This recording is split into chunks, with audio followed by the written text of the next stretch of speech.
Welcome to The Debate. Today we are tackling a silent danger that is actively paralyzing modern enterprises and really complex logistics fleets, and that is alert fatigue. Yeah, it really is a modern organizational plague. I mean, it's everywhere. Absolutely. Well, imagine being a fleet manager walking into the dispatch center on a Monday morning. You haven't even finished your first cup of coffee, and your dashboard is just bleeding red with 500 notifications. You've got text messages, emails, pop-ups. Now, 490 of those are just, unvalidated purchase requests or minor speeding blips, routine tire rotations. But hidden somewhere in that avalanche is an expired insurance policy on an active big rig that's out hauling hazardous materials. Right, and that is the real-world terror of alert fatigue. Because when everything is flagged as an urgent crisis, well, nothing actually is. Exactly. The true problem slipped through the cracks not because of a lack of alerts, but because of a massive excess of unstructured noise. And that brings us to the central question we are debating today, based on our focal material.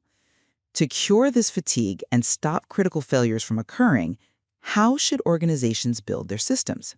Do we prioritize algorithmic cross-referencing and management by exception, meaning we rely on the software to remain utterly silent unless multiple variables correlate to indicate an actual crisis? Or do we prioritize structural human accountability and strict impact tiering, relying on clearly defined categories of fundamental gravity and rigidly assigned human ownership? My position is that the ultimate cure for alert fatigue is systemic intelligence. Raw data is dead.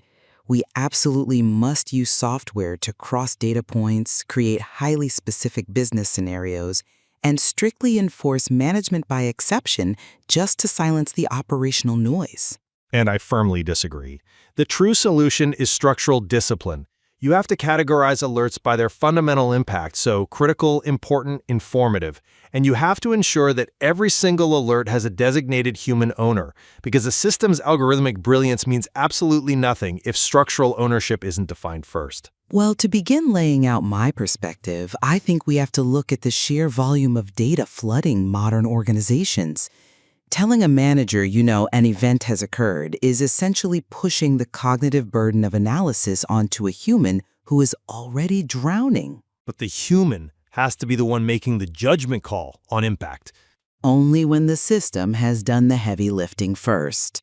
An alert must evolve into an intelligent business scenario that explicitly tells the user, you must act now, and here is exactly why. We see this clearly in the framework we are examining today. An isolated alert is, it's just a whisper. True intelligence is when two whispers collide to tell you exactly where the fire is. Okay, give me a concrete example of what you mean by these whispers colliding. Sure. Take an enterprise telematics system. If it flags a disconnected device, that might just be a hardware glitch. There's no need to panic. If it flags a fuel drop, that might be a sensor error. But when those two data points intersect, when you cross a disconnected device alert with a fuel drop alert happening at the exact same timestamp, that's not a glitch anymore. That is a highly probable theft. It's suspected fraud. That's a great scenario, but let me give you one more, just because this is crucial. Crossing abnormal fuel consumption with a minor speeding notification, suddenly that shifts the alert from a mechanical data point to a behavioral risk indicator for the driver. My argument is that the ultimate goal of these systems is management by exception. If everything in the operation is compliant, the system should enforce total silence. It should only trigger a targeted action when something demonstrably drifts from the norm. This is really the only empirical way to reduce stress, eliminate micromanagement, and filter out the noise that causes alert fatigue in the first place. I have to push back on that. I mean, do we really need a complex algorithm to tell us a truck is broken down on the side of the highway? Relying primarily on complex algorithmic correlation skips the most foundational step of organizational management, which is basic prioritization by gravity. But gravity is context-dependent. Not always. I actually come at it from a different way. The material gives us a highly effective, deeply structural solution right at the outset. It's a strict three-tier categorization. We have the red, or critical tier, which encompasses immediate financial or legal impacts. We have the orange, or important tier, focused on optimization and prevention. And we have the blue or informative tier dedicated to tracking and organization. Which is a lot of colors to ignore when 500 of them light up at once. But alert fatigue doesn't stem from a lack of complex algorithms. It stems from a catastrophic failure in organizational discipline. It comes from treating a blue alert, like an employee's birthday, or an internal purchase order, or an unvalidated purchase request, with the exact same urgency and visual weight as a red alert, like an expired vehicle registration or an expired driver's license. You're assuming the software interface is the only problem there. I'm saying human accountability precedes the software interface. The framework we're analyzing explicitly warns us. An alert without an owner is a useless alert. You can have the most sophisticated, intelligently correlated business scenarios in the world, like your fuel theft example. But if you do not have structural accountability and human prioritization preceding that algorithmic complexity, your system will fail. Wait, let's break that down. Your reliance on the 3-tier categorization assumes that raw, isolated data points contain enough intrinsic value to be actionable, provided they are color-coded correctly and assigned to a person. But I argue that intelligence relies almost entirely on the crossing of data. A single data point is far too easily dismissed as operational noise, regardless of what color you paint it. Even a critical red alert. Even then, because volume dilutes urgency.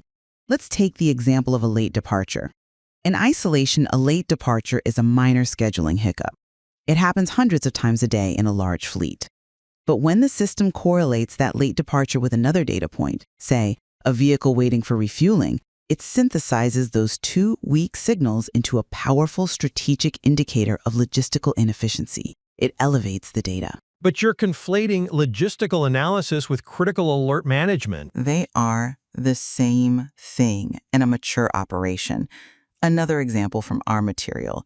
An inconsistent mileage entry is just a clerical anomaly. A dispatcher might look at that, shrug, and move on. But when the system crosses that mileage entry with the lease contract-specific parameters, it instantly becomes an actionable financial penalty risk. The intelligence is generated by the intersection, not the mere existence of the data. Without correlation, even a categorized list is just a slightly more organized avalanche of weak signals. Okay, I have to stop you there. While correlation is undeniably valuable for that kind of deep logistical analysis, single-point alerts can still be fundamentally intelligent and demand immediate action, provided they are triaged correctly by gravity. You don't always need two intersecting lines on a graph to know you have a crisis. You usually do if you want to prevent false positives. Look at the critical red tier examples in our source material. If you have an expired driver's license tied to an active vehicle assignment, that is an immediate, severe legal risk. You don't need to cross-reference that with anything else to know it requires immediate human intervention. A vehicle breakdown or a prolonged immobilization on the side of the road doesn't need to be algorithmically correlated with a fuel drop. To be critical, the intelligence in those moments is in the swift, unambiguous categorization. But notice what you just did there. Even your example of the expired driver's license tied to an active assignment is by definition a correlation. It is crossing human resources data, the license expiration, with dispatch data, the active assignment. That's a fair semantic point, sure. But the fundamental trigger is a single binary reality. The license is expired. It's only a crisis because of the intersection with the active assignment, though. Moving beyond semantics, we really have to look at the psychological reality of the manager sitting at the desk. How much should that manager actually see? The material champions the concept of mature fleets, noting that they do not monitor everything constantly. The enterprise resource planning systems, the telematics, they are not meant to flood the user with operational trivia. They exist to say exactly where to intervene, which brings up the concept of management by exception. Right, the whole idea of silence when compliant. Exactly. The principle is crystal clear.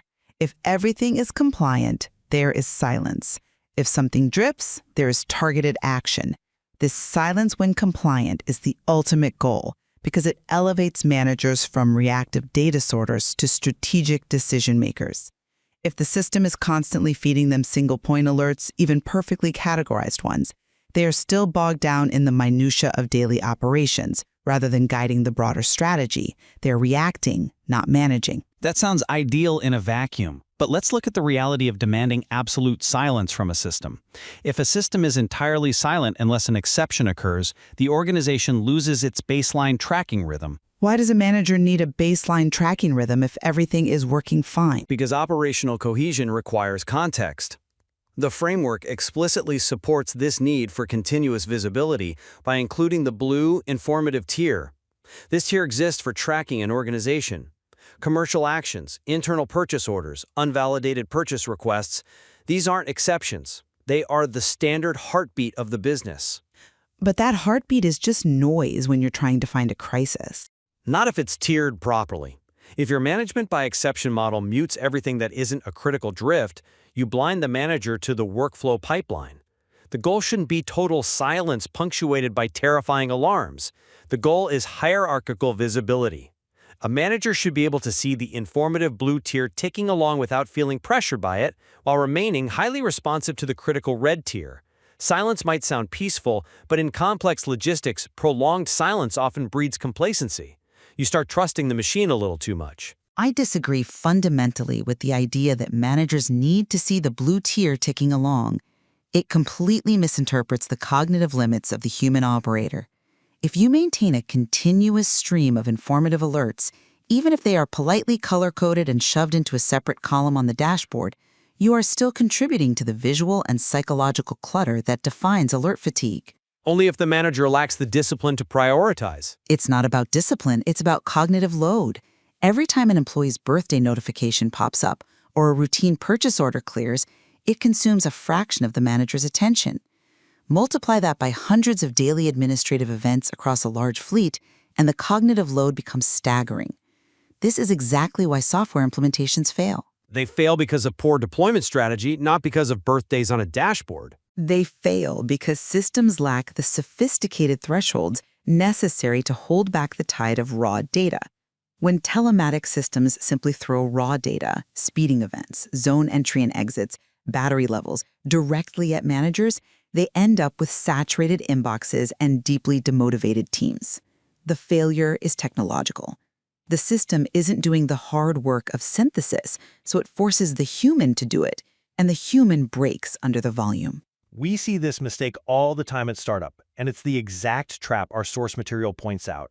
But I have to rigorously challenge your interpretation of why it fails. The failure isn't a lack of algorithmic sophistication or missing correlative thresholds. The failure is human error. How is it human error if the system is overwhelming them? Because of the human administrative decision at deployment, the buyer gets this shiny new software, sits down at deployment, and says, just activate everything. That is a structural, strategic failure, not a technological one. When you activate every single notification without assigning ownership or defining gravity, of course you get saturated inboxes and ignored notifications. Which perfectly proves my point. The data is too vast. But what is the result? Managers actively disable their alerts to stop the pain. They just turn the system off entirely. The definitive fix, as laid out in the material, is a human-driven strategy. It requires sitting down in a room and identifying major risks, setting smart thresholds manually, defining exactly who receives what, and measuring the processing rate of those alerts. But you can't manually set thresholds for every possible complex scenario. You don't need to if you route them properly. You can build the most beautifully correlated, algorithmic business scenarios imaginable. Let's use the Texas example of unassigned tires cross-referenced with detected wear to indicate a fleet management defect. That is a highly intelligent correlated alert. But if your systemic architecture sends that perfectly synthesized alert to the HR director and the entire management team, instead of the one specific maintenance-based supervisor, it will still be ignored. It will still become noise. Structural accountability and human ownership have to come first. It is true that activate everything is a disastrous human error during software deployment. We've all seen that happen. However, the reason activate everything is so catastrophic is precisely because the underlying system lacks the correlative intelligence to filter the resulting deluge. If you activate everything, you're asking for a deluge. But if you activate everything in a system governed by strict management by exception, the system still wouldn't overwhelm you because it would only trigger when those activated parameters intersected to form a true anomaly. Let's look closely at your tire wear example. Yes, sending it to everyone is a routing error, but without the algorithmic intersection of tires not assigned and wear detected, the human tire manager would just be receiving endless separate notifications about routine tire inventory and daily tread depth checks. Which they would categorize and process. They would drown in it. The systemic correlation is what transforms the administrative data into a targeted intervention. The framework emphasizes that an intelligent alert doesn't just say an event occurred, it demands immediate action. You cannot achieve that level of demanding precision merely by assigning an owner to a category. You achieve it by refining the data until it is undeniably actionable. But the refinement of data is entirely useless if the human element isn't structurally bound to respond to it. An alert without a responsible owner is a useless alert. That is the uncompromising bottom line of the material we are discussing. Let's look at the orange important tier. Things like abnormal fuel consumption, approaching technical operations, or stock shortages. The preventative stuff. Exactly. These represent opportunities for optimization and prevention. If an algorithm perfectly identifies a stock shortage, but there isn't a named individual, say a parts manager, whose defined job performance is measured by their response to that specific orange alert, the intelligence evaporates into the ether. Well, obviously someone has to be assigned to do the work. But that's the core issue. The fatigue we are discussing, the saturated inboxes and the demotivated teams, happens when people feel responsible for everything and therefore responsible for nothing. By categorizing strictly by gravity and assigning rigid ownership, you create a psychological boundary for the employee. The manager knows, I only need to look at the red alerts assigned to my specific operational domain. That clears the cognitive clutter far more effectively than an algorithm trying to guess which combination of factors constitutes an exception. That makes sense in the short term, but think about the longevity and scalability of that approach. Relying solely on human discipline and categorized boundaries is brittle. People change roles, operations scale, and the volume of even perfectly categorized alerts will eventually outpace human processing capacity. Not if you scale the human architecture along with the fleet. But you can't hire a new manager for every 10 new trucks. As an enterprise grows, the absolute number of critical red alerts will inevitably rise simply due to operational volume. If you haven't implemented systemic intelligence to cross-reference and further filter those red alerts, your designated human owner will still end up facing an insurmountable wall of critical notifications. Systemic correlation scales effortlessly. Human attention does not. I disagree that human attention can't scale if properly structured. By crossing variables, like ensuring that an expiring contract is only flagged if the mileage ceiling is also approaching, you dynamically reduce the absolute number of alerts a human ever has to see, regardless of how massive the operation becomes. It acts as a permanent shield against alert fatigue. Scaling an operation certainly increases volume. I'll grant you that. But the fundamental gravity of an event doesn't change just because the company got bigger. An expired insurance policy is a red critical alert whether you have 10 vehicles or 10,000. True. But finding that one expired policy among 10,000 vehicles is a lot harder. Which is exactly why it goes straight to the red tier for the compliance officer. If you rely on algorithms to filter out red alerts to save human attention, you risk the algorithm suppressing a critical legal liability because it didn't perfectly correlate with some secondary variable your software deemed necessary. The framework asserts that a high-performing fleet distinguishes itself by the prioritization and contextualization of its alerts. Categorization ensures that absolute priorities, legal compliance, financial risk, physical safety, are never subject to algorithmic suppression. They are always seen, and because they are assigned, they are always owned. That is a very fair point regarding the absolute nature of legal liabilities. We definitely don't want algorithms suppressing severe compliance risks. However, the deep context the text advocates for is precisely what correlation provides. Context isn't just a color-coded label. It's the dynamic relationship between real-time events. Context is knowing who's supposed to fix the problem and how urgent it is. It's both. But as we draw this discussion to a close, let me summarize my position. Moving an enterprise from a state of reactive panic to intelligent, proactive operation absolutely requires leveraging systems to cross-reference data. We have to move past raw data dumps. The goal must be to enforce management by exception, transforming a relentless barrage of single-point notifications into singular, actionable decisions.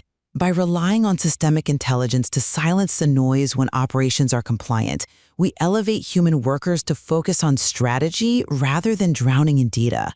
And to summarize my perspective, intelligence in alert management is fundamentally structural. While algorithmic correlation is an incredibly useful tool for analysis, without strict impact-based prioritization, separating the immediate legal risks from the mundane administrative updates, and without uncompromising human ownership, any alert strategy will fail. If you do not assign a responsible human to an alert, and if you do not respect the difference between a critical, important, and informative event, the system will inevitably collapse back into alert fatigue, no matter how much money you spent on the software. While I still think your rigid tiering will eventually lose sight of the human limits as operations scale, I think we completely agree on the core premise established by our focal material. A high volume of alerts is in no way a measure of a system's performance. In fact, it is often the most glaring symptom of its failure. I will definitely take that common ground. The status quo of red dashboards and saturated inboxes is completely unsustainable. We both recognize that the true measure of success is the quality, the contextualization, and the actual exploitation of those alerts.